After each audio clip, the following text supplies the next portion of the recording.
All right, back again. This whole front end is draining my will to live. So I think in the last video I showed all these creases through here, and I took all the paint off here, well, most of the paint off here, all this area and this whole panel. Hooly dooly. And a bit on the front. That is some serious bog. So you can't really see it on camera, but that there is about maybe 8 mil deep. All this, ugh. So I'm trying to get my head around what actually happened with this car. Obviously it had a massive front ender, but strangely this, apart from being not attached properly, like there's a big dip here, so all this was bog. Apart from that big dip there, this was either remade or found a new one. This here, you'd expect that if there was a massive head-on, then all this would have been a bit more roughed up, but that's not. I haven't dug deep into this yet, but I don't think this will be as bad as this side. This side is stuffed. Not sure if you can see it on the camera, but there's all this is creased up. You can see with this is supposed to be squared. That horrendous. There was a lot of bog in here. Strangely, there was a lot of bog in here, just to get everything to look flat and squared. So yeah, and you can see on this panel here, this is like Ripple City. I don't know whether to commend the previous panel beater or not, because I don't know what it looked like when they got it. I mean, it might have been fully crushed Coke can style, and they might have actually got it back to that, but there's a massive dip here, so there's a heap of bog through here. You'd like to think that you could probably get that out a bit more. I took all the paint off this. Doesn't look too bad. So that's why this car's real confusing, because none of this looks bad. There's a big crease here. I've taken all the paint off of this, and there's I don't know what this was, whether that was rust that then got cut out or whether this got creased. But if this got creased, you'd expect there to be some evidence of something up here needing to be fixed, but there's not. But the really confusing thing about this whole car and me trying to figure out what's happening is, so originally the car was blue, as you can see there. It was blue, and then it got resprayed red. Now, as you can see inside the car, that's this blue. So the car was blue, and all from about the firewall forward, when you grind it back, you get this. You get the red, and then there's a bit of a primer. It's a brown because that's not really the blue. The blue's here. You get the red, a primer, and then usually bog, and then blue from the original colour, and then primer, and then metal. And it's like that through this whole engine bay, and all these panels like that, and this panel was like that. But as soon as you go engine bay back, yeah, there's no blue. No blue. Really weird. because you'd expect if they did a respray when this got crunched in, you think they fixed that and took that opportunity to paint the whole car red because the engine was out, so they could get all the firewall and everything else painted red at the same time. Obviously they took the glasses out, but because there's no blue under this and under all this, it's almost like they crunched the front end, didn't strip that back, fixed it, painted that red, and then from the firewall back they did a bare metal respray, which is really weird. Like, to do a bare metal respray across the whole car and do blotchy shit in the engine bay to me doesn't make sense, unless they whacked the front end, got all that fixed, and then there was a gap maybe, and the car went back to the owner and then he stripped all the blue paint off for the respray. That's just weird. That to me is really weird, because you can see in here this has still got the blue and the red. The blue is still on the inside, just not the outside. So weird. Anyway, magical mystery car. So you can see on this panel I've started getting the paint off of this. I've decided that I'm getting it sandblasted, and if they're charging a huge amount to sandblast, I reckon a lot of their cost goes into doing these sorts of panels, because they've just got to sit there and just blast. So it's all like, I don't know, square meterage. It's going to take them a long time to blast a panel because it's a lot of area, whereas I can just do that with my trusty grinder. I picked these up today, Sparrow. I was using those ones there. I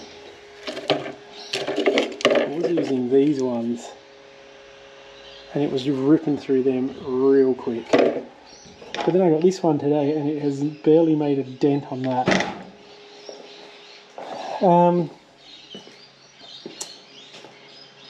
But yeah, so as depressed as I am about what's going on up there, the more I get into all these back panels, they're bloody beautiful. There's a really small, where is it? There's a really small high point right there maybe, or there. But I mean, apart from the rust down there, that's a pretty good panel. That's straight. So tomorrow I'm hoping to get all that paint off and then move around to the other side and get all this paint off and then do the roof. Because the way I figure it, if the big panels are done and the interior floor is all done, then all the sandblasters really have to do is get in all these spots, which is really hard to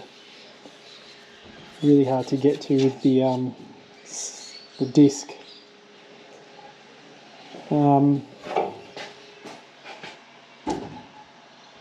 Yeah, still got to get at some point get in under there and take off all this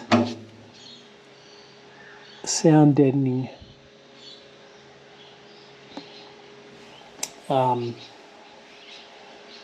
staying optimistic. I think this all needs to be redone. I've taken some measurements from these corners to certain parts, but because this is all real botched up, I can't really put any trust in any of these measurements that I'm doing to see if the car's actually warped. But one thing I did notice is when this, so I wonder if we can get it from around the back. As soon as I stripped everything out of the car, I noticed that it sits down on this side. It looks worse because there's the panhard bar going across there, so it makes it look a bit more twisted than it is, but it definitely sits lower on this side. And so I measured this side and that side at the back, and then the same on the front, and this side definitely sits lower than that side. I'm not sure what that means. I'm not sure if that means that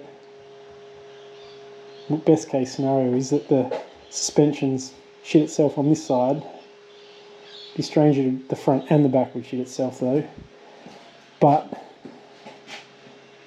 worst case scenario is the chassis is a bit on the piss.